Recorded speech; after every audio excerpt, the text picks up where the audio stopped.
Hello folks, this is Sullla once again. You're listening to another video for League of Legends. In this video we're going to be looking at a bottom lane pairing of Caitlyn and Karma. This is a replay that was sent to me by Skyfish, who's a pretty regular participant in our Tuesday YouTube Night Custom games. This is not from one of our Tuesday YouTube Night Custom games. This is taken from, I believe, a normal game. I'm not sure if it's normal draft pick or normal blind pick. Probably draft pick because that's kind of the more interesting setup. And in this game, we're going to be focusing mostly on this bottom lane pairing between Karma, as played by Skyfish, and then his Caitlyn partner, whose name is like Jip Hype or something like that. But I believe that this is just another random player that Skyfish was matched up with matchmaking. I'm not 100% sure on that, but that's what I think. So what is the advantage of running a bottom lane with Caitlyn Karma? Well, this is a lane that has a great deal of early game pressure. Caitlyn has the huge range advantage at early levels. She gets that, like, what's it, 600-ish range on her auto attacks. Let me grab 650. I believe that that's the highest in the game at level 1, the 650 range on her auto attacks. And that, together with her Peacemaker, makes her an early game bully in the laning phase. And Karma can complement that in a lot of ways. She also is more kind of an early game focused champion in terms of how her poke works. I'll talk more about this in a minute, but basically Karma's thing is she starts out with access to her ultimate, unlike almost every other champion in the game, with her ability to mantra her other 3 abilities. Karma is a pretty useful champ. I don't want to say she's terrible late game, but she does tend to be a little bit more early game focused because she doesn't have a true ultimate. She can just use her mantra abilities more frequently as she levels up. And that does mean that in kind of like extreme late game, she's a little bit weaker because she doesn't have a true ultimate. But with a Karma lane, you have a lot of early game pushing power, and it is a lane that is pretty ugly for the other team to have to deal with, just because you have the ability to shove the lane and put, like I said, a lot of pressure on the enemy team. So let's take a quick look at our lanes here overall. We have a Vladimir versus Jace matchup in the top lane. We have a Zed versus Zoe matchup in mid. The junglers are Master Yi and Rek'Sai on the 2 sides, and then this bottom lane is going to be Kate Karma up against up against Kaisa, similar sounding name, up against Kaisa and Thresh in this bot lane. So right off the bat, Skyfish's team has already gotten out to an early edge in terms of how much damage they've done. Kaisa got chunked pretty good down here. Yeah, you can see taking some of these bad trades, and so they're going to have to play a little bit more defensively in laning phase, because they actually do manage to hit level 2 first, which is kind of interesting. But these early game trades are definitely not in their favor. The main way that blue team would win a fight is if Thresh manages to hook someone. Otherwise, they're kind of outgunned here in the laning phase. Now, there is a Rek'Sai sitting here, so let's see if this is going to turn into a bigger fight right now.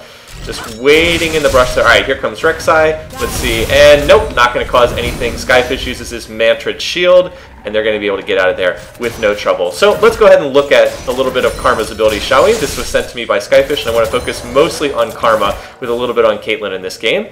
The passive here on Karma, Gathering Fire, reduces Mantra's cooldown each time Karma damages an enemy champion with one of her abilities, half effect for Karma's basic attacks. I don't know how much it lowers the cooldown by because it doesn't say. Let's see if we can watch and see. So like, here's the Mantra cooldown. Let's see if we can watch and see how much it lowers the cooldown by when she hits someone with an ability. Well, I'll keep an eye on it. So that's the basic idea. The Mantra cooldown is lowered if she hits an enemy champion. Looked like it dropped by a couple seconds, second or 2. Have to check back in. Let's actually stop looking at the passive though and look at Karma's other stuff. So again, the unique thing about Karma is she has access to her ultimate from level 1.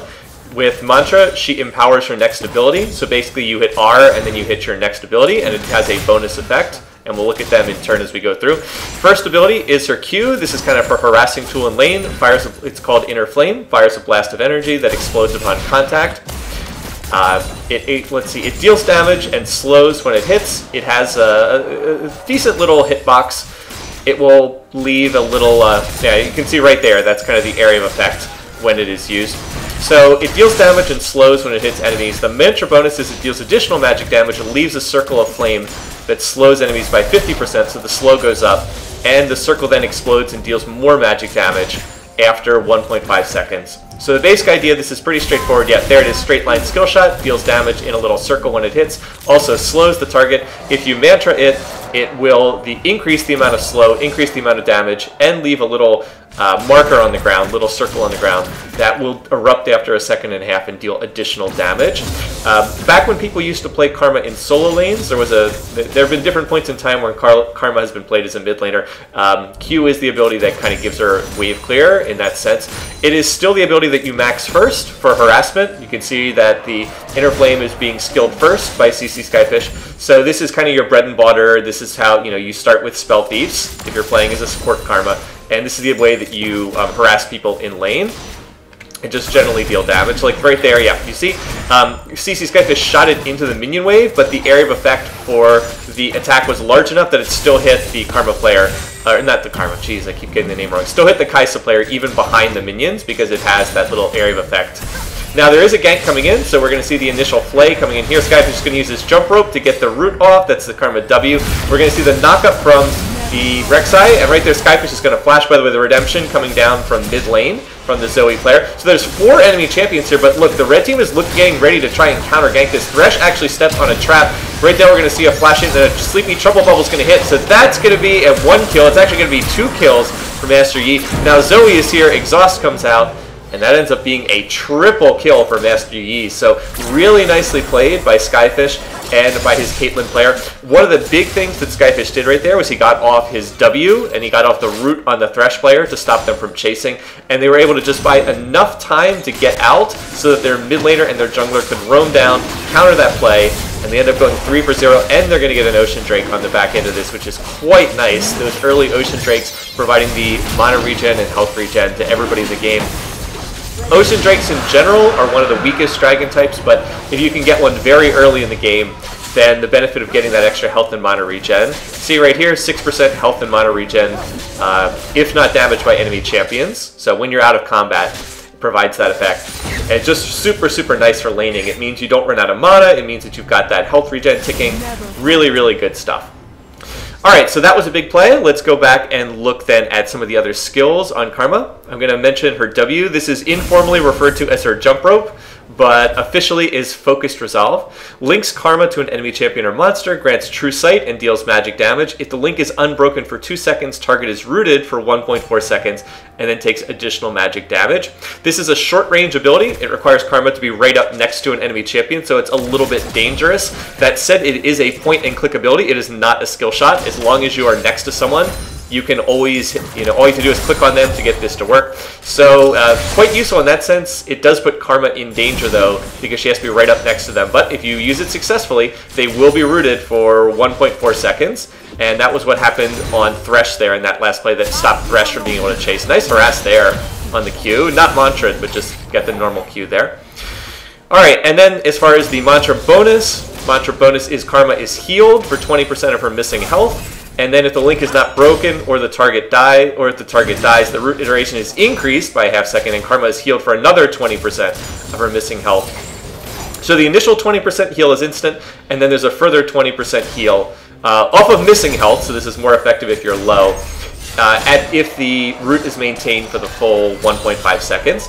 This can make Karma deceptively difficult to kill sometimes. Like, you'll get her low, and then if she pops a mantra W, she will initially get 20% of her missing health back, and then she gets another 20% of her missing health back after that, like 1.5 seconds. And the root is also increased. Root duration also increased on the mantra Q. Anyway, so right here, or on the mantra W, so right here you see they've managed to harass the Kai'Sa player really low, and then Thresh goes for a hook, and because he goes for a hook, he is locked in place, he cannot move, and that prevents him from being able to block the Caitlyn ultimate, the ace in the hole. So they pick up that kill, and that is purely off of the harassment in this lane. They're off to a great, great start. The Kai'Sa player ended up going boots 2 for the initial item, which then means that she doesn't have any extra damage on, because she didn't pick up any AD on her first trip back. Meanwhile, Caitlyn picked up a BF sword, so way, way, way more AD. Here, though, there's going to be a mistake. We see Thresh manage to hook CC Skyfish into the tower, and then we're going to see the Caitlyn player trying to chase this down, but what are you doing, Kate? You don't have minions there? Oh, boy.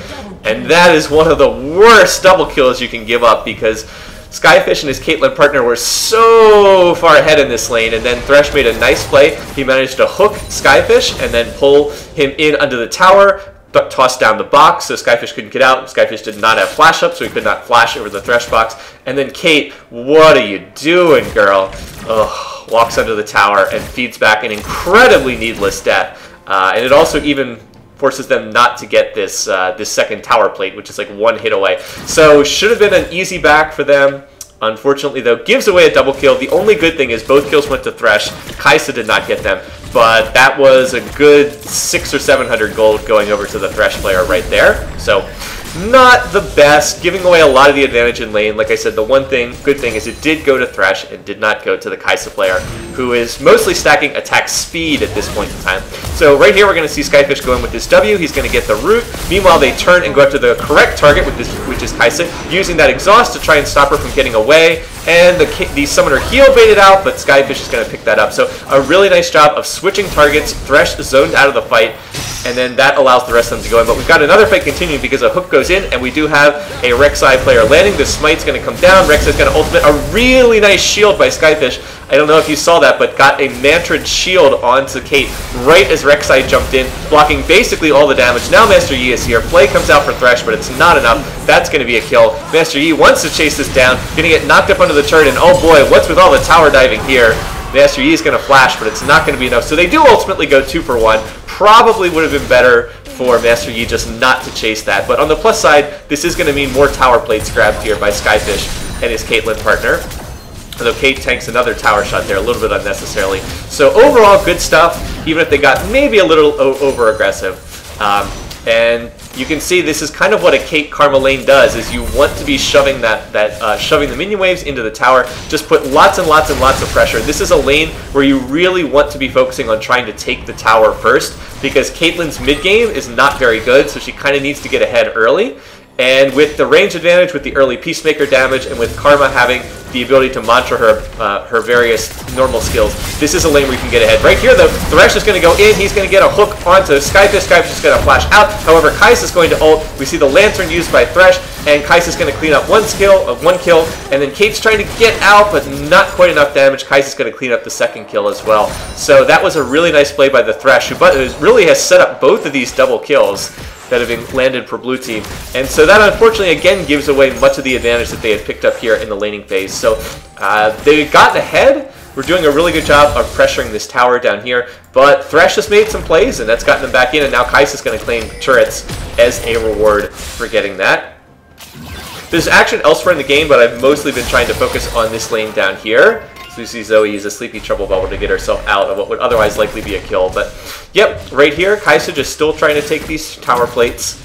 Has gotten to them. Really probably should have backed. I think it's too greedy to continue shoving this wave, considering Kai'Sa's completely out of mana and only on like 30% health. So a little bit greedy here. Probably should have just taken the two plates and not continued. So here comes Skyfish. He's going to mantra his shield, his E to speed him up, and we're going to see Caitlyn use her ultimate, but you can't flash to break Caitlyn ultimate, and then Skyfish finishes it off with a normal non-mantra Q.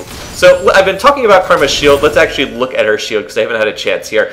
Kai'Sa being a little bit too greedy there and gets killed by Skyfish. Alright, Inspire. Target ally gains a shield, grants movement speed for 1.5 seconds, and the movement speed is pretty significant. I think it starts at 40% and then goes up by 5% for each point. So grants 45% movement speed for 1.5 seconds, also absorbs damage. So you get a movement speed boost and you also get a shield on her E. The mantra bonus is you get a larger shield, so you get an additional shield, so basically doubles the value of the shield. And then nearby ally champions also gain shields and also gain the movement speed bonus. So quite nice. Obviously this is a bit more situational, but when used correctly, not only, well, you get the normal version is a shield and a speed up, and then if you use the mantra version, you get a bigger shield, and then the benefit also stacks to nearby allies, so they also get a shield, and they also get a movement speed bonus. Now, Skyfish roamed up, which should have been the symbol for Kate to play a little bit safer. Kate did not play a little bit safer, gets hooked by the Kai'Sa, and again, a pretty needless death given away. That is always a little bit of the danger when your support goes to roam. It is good to go out and roam on the map, so you can get wards down, clear vision, help out in plays elsewhere. But when that happens, the AD needs to play more defensively, and the Caitlyn player really didn't do that there. Used both summoners, but still died, and that's not very good. So Caitlyn has given away, again, a fair amount of the advantage that they had earlier in this lane. Right now, Master Yi is looking to hold the tower. And just clear these minions, and Skyfish is on its way back, but he's gonna catch the Rek'Sai player. It does keep Rek'Sai from doing Dragon here, so that's pretty good, keeping that second Ocean Drake off. It's not so much that getting a second Ocean Drake really helps CC Skyfish's team that much, but denying an Ocean Drake to the enemy team is quite valuable, because that way the enemy team would also get the bonus. Now Master Yi is going to get hooked. Let's see, is Thresh going to follow this? No, but oh, gets blast coned over the wall. I don't think he wanted to be there. I think Kaisa may have actually blast coned him over the wall. I'm not going to go back to rewind to see, but yeah, I can't imagine that that's where Yi actually wanted to be, going over the wall like that. And so that's another kill, and we've actually got a pretty close game here. Skyfish's team is down in kills, but slightly ahead in gold. One thing that's also nice you see right there is the movement speed bonus that Karma can apply to her allies when she shields them. Really nice for a champion like Kate trying to chase stuff down. This tower is low, but there is a Rek'Sai coming in behind them. More nice poke from Skyfish. We're going to see the Kate ult. Not quite enough. Thresh, he's on one hit. Nice use of the summoner heal there. And they are going to get... No, they actually don't get a kill on Thresh. Rek'Sai is now going to come in. We need to use a shield onto Kate. Can Skyfish get this off? No, but he is going to get the root there, and that should stop the Rek'Sai player from coming in. And there's the redemption being used by Skyfish. He rushed redemption as his first item. So nicely done there. They get the kill on Kaisa. They surprisingly don't get the kill on Thresh, who it looked like they're going to get. There's the hook. But I'm not sure they necessarily wanted that. Yeah, Thresh is going to have to flash away or he would get finished off by the Peacemaker. Overall, hopefully you can see why a lane like this, a Thresh, or not Thresh, a Caitlyn plus Karma lane would work. The Caitlyn player puts lots of early game pressure on, like I said, with the great auto attack range. And yes, the second Ocean Drake was soloed by Master Yi while that was going on. Kate puts the early game pressure on with her long range auto attacks, with her Peacemaker, and meanwhile Karma just kind of accentuates that with lots of poke on her Q. Note that by maxing Q first, the cooldown has gone all the way down to 4 seconds, and it deals quite a lot of damage. 260 plus 23, that's a lot of damage. So, you're constantly shoving the lane between Kate autos and Kate Peacemakers, and then the Qs coming out from Karma. And then, in addition, Karma also has the shield, the E Inspire, to provide the movement speed, which helps Kate chase down kills, and, of course, also get out of bad situations. You've got the speed up there, and then, of course, you've got the root on the W, although that is a trickier skill to use, as we've seen. Right here, we've got a Rift Herald being taken. I don't know if this is going to work, though, because there is vision here by the enemy team. Vlad's going to ult. He's actually going to flash after that, but nope, still not enough. And now it looks like Red Team wants to try to counter this. They've stopped doing Rift Herald. Master Yi is going after that Vlad. He does have red buff, so he is... No, he doesn't. I thought he had red buff. He's not slick. Skyfish is going to pick up that kill, and now can he get the Mantra root? No, he doesn't, but only because Rek'Sai goes underground. As soon as she pops up, she's going to be finished off. So that's a 2-for-1 up there. And now the mid lane and the support are roaming up again from the enemy team. Let's see if they can get out of this. So Zed's going to go in, but it's a nice Mantra E being used by Skyfish to shield everybody on the team, and Kate's going to chase that down. And now, just barely misses the Sleepy Trouble bubble from Zoe. So that's not going to turn into a kill on Thresh, who's been doing a pretty good job. 4-2-3, not bad. And Thresh really just needs to give up this tower. Not much Thresh can do here. So they're going to claim another turret. Kaisa is getting some damage in mid, but she's going to have to back off soon because she's losing her minion wave. And Red Team's going to roam down here. Yeah, so she's going to look to turn and go away. So 3-1 in towers, 14-15 in kills. And the lead is probably bigger than the gold would indicate, bigger than like the 3,000 gold lead would indicate, just because there's the double Ocean Drake, which means that Red Team can lane really, really well, thanks to having all that health and mana regen ticking in the background at all times. Next dragon is a Cloud Drake, would be really nice to get. Cloud Drakes are great, don't let anybody tell you otherwise. They, so while we have just kind of a lull in the game right here, I'll mention this about the dragons because I was on the subject. If you're looking at just one dragon, what does the most to increase your win percentage? It's actually not Infernal Drake. Cloud Drake has the single biggest correlation with winning if you just take one dragon. That's because the movement speed bonus is really, really good. However, in terms of stacking dragons, the Infernal Drakes are the best if you can stack them. The Infernals correlate the most with winning percentage if you can get 2 or 3 of them. But if you can only just get one, the Cloud Drake actually has the highest win percentage in terms of what does the most to help you win a game. So important to keep in mind. Don't ignore the clouds. They are quite valuable. The Mountain Drakes are the least valuable, just FYI. Alright, so Zed's going to go in right here. We're going to see a lot of shields. A really good exhaust timing coming out there from CC Skyfish, and now there's going to be a dive under the turret by Rek'Sai, but it's not enough, so they're going to go ahead and get that kill. Zed did manage to use his shadow to get out, and then there's the redemption for the heals. So they go 1 for 0. Jace was killed in a separate fight by, I believe, Vlad, but they do go 1 for 0 in that fight, which is quite good considering that Zed was diving in and using his ultimate, a nice exhaust from Skyfish, as I mentioned, and then Rek'Sai dove under the tower, but shields, the roots on the W, and more poke damage from the Karma Q, really combining to help them there. And there's a Sleepy Trouble Bubble. Let's see if they can follow this up on Thresh. Pretty good damage. I guess Zoe doesn't have that much ability power yet, but does take out about 1/3 of the health on the Thresh player. If you're curious about the skill order, I mentioned this before briefly, but if you're curious, Karma, skill the Q first so you can poke in lane, and then skill your E second because the shield's really valuable. The 1 point is fine for W because you're just using it mostly for the roots, not for anything else. Oh, Kate's going to get grabbed there. That's not good. Doesn't matter how much shield Karma has. That's not going to be enough. And like right there, yeah, not quite enough to get the root off on the Karma W. So Kate gets grabbed, a nice hook from Thresh, and yeah, Thresh has been quite good in this game. I mean, his team is behind, but the 4-2-4 is pretty impressive, and Thresh has been setting up a lot of plays. As far as what to build item-wise on Karma, you pretty much are looking at just kind of standard support items. The Spell Thieves is your standard starting item because it gives you the ability power, also helps your harass out. And then you can see the first item that Skyfish has rushed has been a redemption. Also, Ardent Sensor, really good on her as well, of course, because it gives you the passive heal and shield power, and the movement speed is nice too. Ability power, mana regen, cooldown reduction, all stuff that's good to have on a support champion. So again, standard support items for like a Karma or Sona or Janna, or a Nami, like standard support items that you'd pick for any of them are good on Karma as well. And we'll see what Skyfish chooses to build at this. He went for the mobility boots as well. Not really a bad choice. Doesn't allow him to move around the map really quickly. So if he's able to get this, oh wow! So we see Rek'Sai's up here trying to kill Jace. This should be a free Cloud Drake for Skyfish's team. Yeah. So one of those times where jungler runs the top lane right as the dragon is spawning, and yeah, now Zoe's looking to go in as well. So this should be pretty free. As long as the jungler can hit a smite, this should be pretty easy to take. Yeah, nice attempt by Thresh again. Did what he could, but smite is there, and Master Yi is able to claim that. So Skyfish, super duper fast right now. Oh, and Zed, what is he doing? I guess he was trying. I guess he did get that turret, but this is not a safe place to be. Now he's going to look to try to kill Skyfish, who is perfectly safe with his redemption and with the. Oh yeah.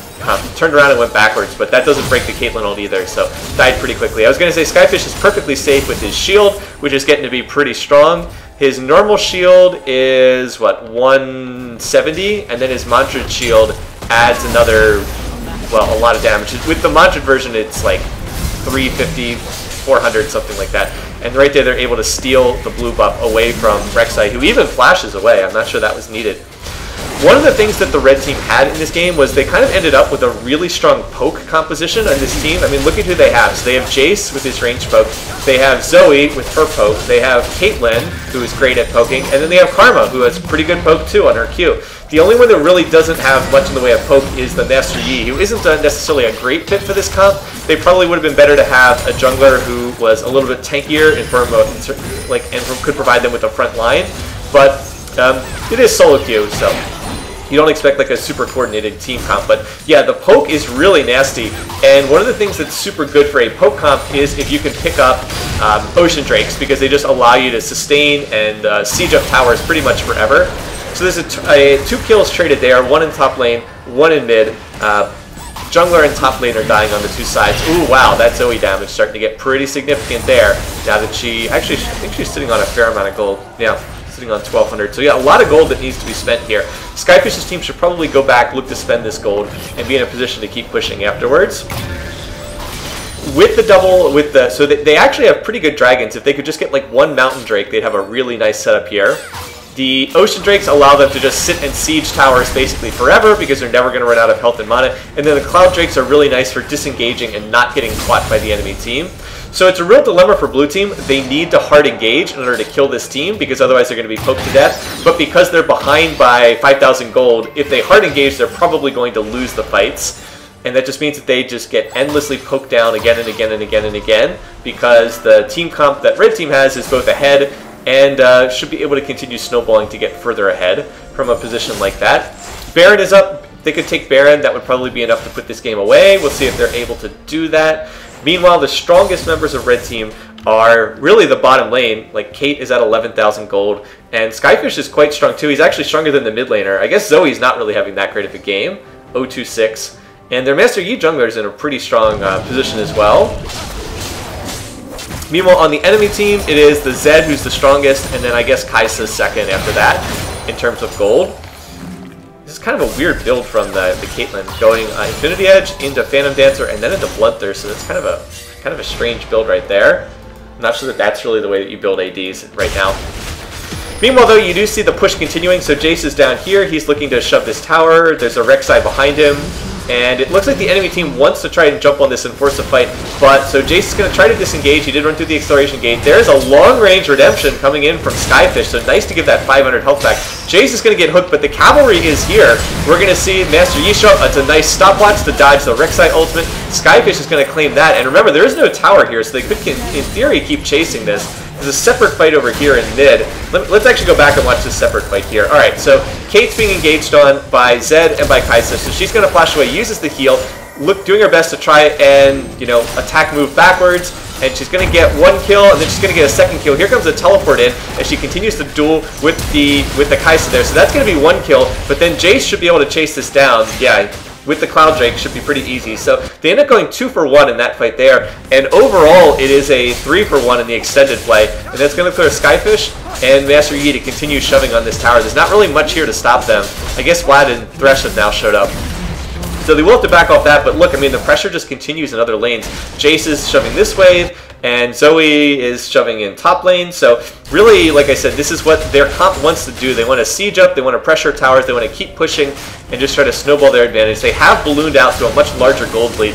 Like that acceleration gate plus the Cloud Drake makes it really easy for Jace to run out of things like this. Unless they get hard engaged on, they're in a situation where it's really easy for them to just disengage from these fights. So kind of a nasty team comp here, and it's all based around having champions that are really good, like I said, at pushing and at disengaging and at only picking fights that they want to fight and being able to get out of the fights that they don't want. Even Kate did a pretty good job when she got engaged on 2v1, getting one kill and then getting the second person low. So pretty good damage there. Thresh, I guess, actually has okay magic resist. Yeah, he has 98 magic resistance, so he doesn't just die instantly like some of these people do. And there's a new dragon. It's another Cloud Drake. Probably not what they wanted. Like I said, a Mountain Drake would be nice so that they can get the extra pushing power, or an Infernal Drake would be nice just for the general AD and AP bonus. But having extra movement speed, not the worst thing. Skyfish is ridiculously fast. He's 503 movement speed when out of combat right now, thanks to mobility boots and double Cloud Drake. So he is really, really fast.